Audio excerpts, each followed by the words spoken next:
Hello friends, आज का हमारा टॉपिक है सोशल ऑर्गेनाइजेशन। तो सबसे पहले हम स्टार्ट करते हैं सोशल ऑर्गेनाइजेशन की डेफिनेशन से। सोशल ऑर्गेनाइजेशन एक तरीके का हमारा ऑर्गेनाइज्ड ग्रुप है, जहाँ पे जो इंडिविजुअल्स हैं वो एक साथ मिलकर काम करते हैं एक स्पेसिफिक ऑब्जेक्टिव या गोल्स को अचीव करने के लिए। ये जो ऑर्गेनाइजेशन है हमारा, वो गाइड किया जाता है, कुछ रूल्स होते हैं, वैल्यूज़ होती हैं और रोल्स के अकॉर्डिंग, ठीक? अब यहाँ पे हमें बताया गया है कि कुछ ऑर्गेनाइजेशन के एग्जाम्पल जैसे कि फैमिली हो गया, स्कूल हो गया, club, business, religious group and government. ठीक, तो अब हम पढ़ेंगे इसके बाद कुछ सोशियोलॉजिस्ट के अकॉर्डिंग सोशल ऑर्गेनाइजेशन होता क्या है। ठीक, तो टारगेट पार्सन ने बताया है हमें कि जो सोशल ऑर्गेनाइजेशन है वो एक तरीके का सिस्टम है जिसमें जो नॉर्म्स और रोल्स हैं वो दोनों आपस में इंटर रिलेटेड है और यहाँ पे जो इंडिविजुअल्स हैं वो एक स्ट्रक्चर्ड फ्रेमवर्क के अंदर इंटरेक्ट करते हैं एक दूसरे से कि ताकि वो अपने गोल को अचीव कर सकें।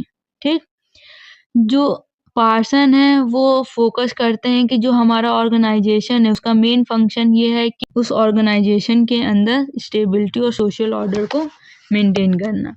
अब हमारा रॉबर्ट के मर्टन के अकॉर्डिंग पढ़ते हैं। Merton saw social organization as a framework where individual interact through established norms and rule। तो मर्टन के अकॉर्डिंग जो सोशल ऑर्गेनाइजेशन है वो एक तरीके का फ्रेमवर्क है जहाँ पे जो इंडिविजुअल्स हैं वो एक दूसरे से इंटरेक्ट करते हैं जो भी हमारा स्टेब्लिश नॉर्म्स है और रोल्स है उसके थ्रू। ठीक, इनके कहने का मतलब ये है कि जो हमारा सोशल ऑर्गेनाइजेशन है वो कंट्रीब्यूशन जो है उसका स्टेबिलिटी और फंक्शनलिटी सोसाइटी के अंदर करना। ठीक, नेक्स्ट हम पढ़ेंगे एलिमेंट्स ऑफ सोशल ऑर्गेनाइजेशन। तो कुछ element norms, value, roles, status, hierarchy and authority. अब इन सबको हम डिटेल में पढ़ेंगे। देखो, यहाँ पे क्या बताया गया है कि जो हमारा सोशल ऑर्गेनाइजेशन है, हर ऑर्गेनाइजेशन के कुछ स्पेसिफिक गोल होता है, ऑब्जेक्टिव होता है, जो कि उस ग्रुप के मेंबर्स जो होते हैं, उस ऑर्गेनाइजेशन के जो मेंबर होते हैं, वो एक साथ काम करके उस गोल को अचीव करते हैं। इसका एग्ज़ाम्पल है, जैसे कि एक स्पोर्ट टीम है, उसका मेन गोल क्या है कि हमें अपना चैंपियनशिप जीतना है। ठीक? दूसरा एग्ज़ाम्पल है कि एक चैरिटी है, चैरिटी का मेन गोल क्या होता है कि जो भी नीडी लोग हैं, जो ज़रूरतमंद लोग हैं, उनको हेल्प करना। ठीक? सोशल इंटरेक्शन क्या है? Member of social organization communicate and interact with each other regularly. जो भी सोशल ऑर्गेनाइजेशंस के मेंबर्स होते हैं वो आपस में कम्युनिकेट करते हैं, इंटरेक्ट करते हैं, जिस इस इंटरेक्शन से उनके बीच का जो रिलेशनशिप होता है वो बिल्ड होता है, ट्रस्ट बिल्ड होता है और एक दूसरे को कोऑपरेट भी करते हैं। ठीक, इसका एग्जांपल है टीम मीटिंग और group discussion in school help member work together. ठीक, जो टीम मीटिंग होती हैं या ग्रुप डिस्कशन होता है स्कूल में, तो वो सोशल इंटरेक्शन के थ्रू ही होते हैं। ठीक, नेक्स्ट है हमारा नॉर्म्स। नॉर्म्स क्या है? नॉर्म्स आर द रूल और expectation that member of social organization follow.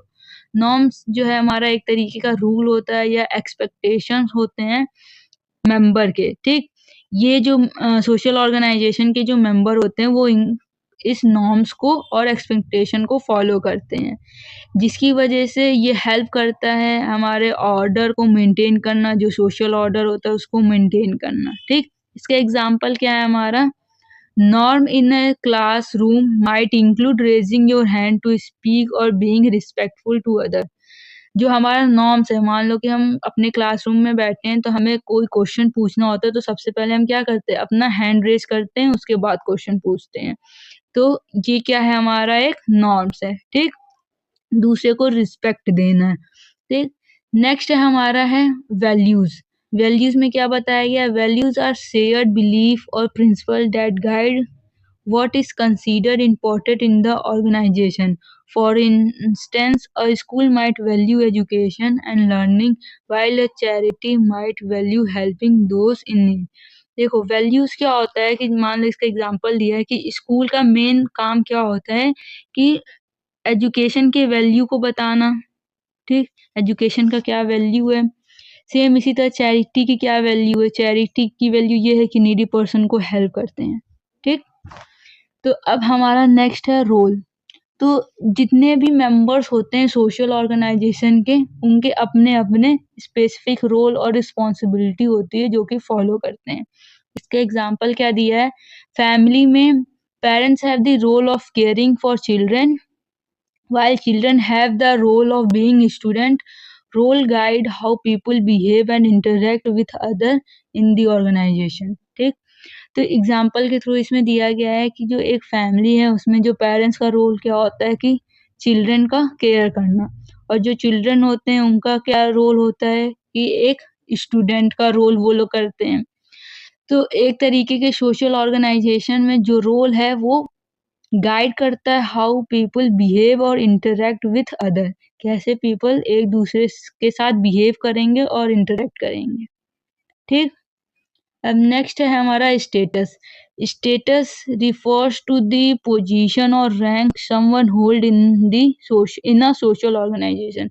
Status एक तरीके का हमारा पोजीशन होता है, रैंक होता है, जो कि उस ऑर्गेनाइजेशन में कुछ लोग उस पोजीशन को होल्ड किए रहते हैं।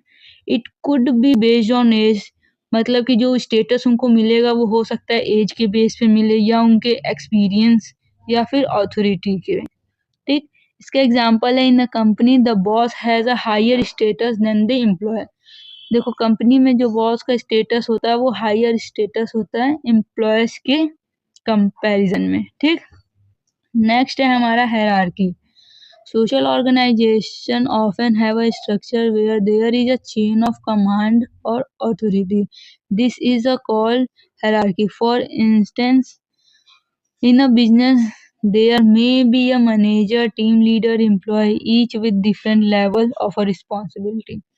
तो जो हायरार्की होता है वो हमारे सोशल ऑर्गेनाइजेशन में पाया जाता है। तो इसमें क्या होता है कि मान लो कि एक कोई हमारा बिजनेस है, उसमें मैनेजर होते हैं, फिर टीम लीडर होते हैं, फिर एम्प्लॉय होता है। सबसे ऊपर मैनेजर होता है, फिर टीम लीडर होता है, फिर एम्प्लॉय होता है, और इन सबका अपना-अपना डिफरेंट रिस्पॉन्सिबिलिटी होती है, ठीक? अथॉरिटी क्या है? अथॉरिटी एक तरीके का हम कह सकते हैं पावर है, राइट है, जो कि डिसीजन लेने के लिए होती है। मान लो कि कोई एक कंपनी है, उस कंपनी का सीईओ जो है वो सारा डिसीजन लेता है, ठीक? या स्कूल हो गया तो स्कूल में जो अथॉरिटी है वो किस। अब हम पढ़ेंगे टाइप्स ऑफ सोशल ऑर्गेनाइजेशन। तो सोशल ऑर्गेनाइजेशन के कुछ कुछ टाइप हैं, जैसे कि पॉलिटिकल ऑर्गेनाइजेशन, इकोनॉमिक, रिलीजियस और एजुकेशनल। सबसे पहले हम लोग पॉलिटिकल ऑर्गेनाइजेशन देखते हैं। पॉलिटिकल ऑर्गेनाइजेशन का पर्पस क्या होता है? Create and enforce law, provide service and ensure public order. जो पॉलिटिकल ऑर्गेनाइजेशन का पर्पस होता है वो क्या होता है कि लॉ को क्रिएट करना या लॉ को इन्फोर्स करना, लॉ को चलाना, ठीक? लोगों को सर्विसेज प्रोवाइड कराना, ठीक? इसका एग्जाम्पल क्या है? गवर्नमेंट या फिर पार्लियामेंट। इकोनॉमिक ऑर्गेनाइजेशन का पर्पस क्या है? Generating profit by providing goods और सर्विसेज। प्रॉफिट जनरेट करना, ठीक? By providing goods and services. इसका एग्जाम्पल क्या हो गया? फैक्ट्रीज हो गई, बिजनेस हो गए। रिलीजियस ऑर्गेनाइजेशन का पर्पस क्या है? Worship, spiritual guidance and moral teaching. और इसका एग्जाम्पल क्या है? चर्चेज, मॉस्क एंड टेम्पल, ठीक? एजुकेशनल ऑर्गेनाइजेशन का पर्पस क्या है हमारा? Achieving specific goals such as completing task और लर्निंग। मतलब हमारा क्या है, किसी गोल को अचीव करने के लिए, ठीक? इसका मेन पर्पस क्या होता है? किसी गोल को अचीव करना। सच एज कंप्लीटिंग या टास्किंग, किसी टास्क को कंप्लीट करना। एग्जाम्पल इसका क्या है? स्कूल या यूनिवर्सिटी। तो ये हमारा आज का टॉपिक था। तो थैंक्स फॉर वॉचिंग।